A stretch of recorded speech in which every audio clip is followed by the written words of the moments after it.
जय माता दी। क्या आपने कभी सुना है उस जगह के बारे में जहां एक टेकरी पर दो माताओं का वास है, जहां दिन में मूर्ति 3 अलग अलग रूप बदलती है और जहां आज भी 2500 साल पुरानी सुरंग उज्जैन तक जाती है।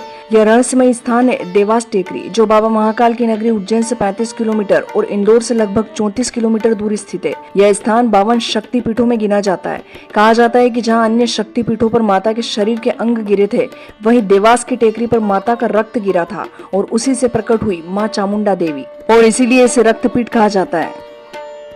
कहते हैं यहाँ विराजित दोनों देवियां बहनें हैं, बड़ी बहन तुलजा भवानी और छोटी बहन माँ चामुंडा देवी। लोक कथाओं के अनुसार एक समय दोनों बहनों में किसी बात को लेकर विवाद हो गया। बड़ी माँ पाताल में समाने लगी, उनका आधा शरीर पाताल में समा गया और छोटी माँ टेकरी से उतरने लगी। तभी हनुमान जी और भैरव बाबा दोनों ने माताओं से निवेदन किया, माँ कृपया क्रोध शांत कीजिए और यहीं पर विराजमान हो जाइए।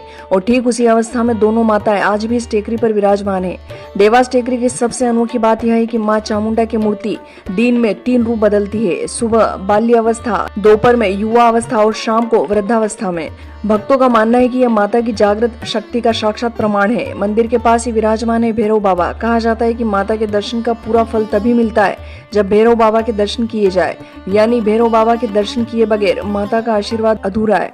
देवास टेकरी का एक और अद्भुत रहस्य है, यहाँ पर 2500 साल पुरानी सुरंग है। करीब 45 किलोमीटर लंबी यह सुरंग सीधी उज्जैन के भरतरी गुफा तक जाती है। माना जाता है कि उज्जैन के राजा भरतरी इसी गुप्त मार्ग से मां चामुंडा के दर्शन करने आते थे।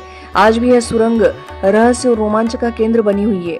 इतिहासकारों का मानना है कि टेकरी पर स्थित देवियों की मूर्तियां 9वीं शताब्दी की है। चंद्रवरदाई की प्रसिद्ध रचना पृथ्वीराज रासों में भी देवास नगर का उल्लेख मिलता है, यानी यह स्थान हजारों वर्षों से श्रद्धा और तपस्या की भूमि रहा है। नवरात्रि में यहाँ लाखों भक्त उमड़ते हैं। पहले भक्तों को माता के दरबार तक पहुँचने के लिए करीब 410 सीढ़ियां चढ़नी पड़ती थी, लेकिन अब रोपवे की सुविधा भी है। फिर भी जिन भक्तों में आस्था और संकल्प है, वे आज भी पैदल सीढ़ियां चढ़कर माता के दर्शन करते हैं। देवास सच में देवों का वास है, जहां दो बहनों का आशीर्वाद, भैरव बाबा की शक्ति और प्राचीन रहस्यों से भरी सुरंग है, जो आज भी श्रद्धालु और शोधकर्ताओं को चमत्कृत करती है। तो दोस्तों, अगली बार जब आप देवास जाएं, याद रखिए यह सिर्फ एक मंदिर नहीं बल्कि रहस्य, आस्था और चमत्कार का संगम है।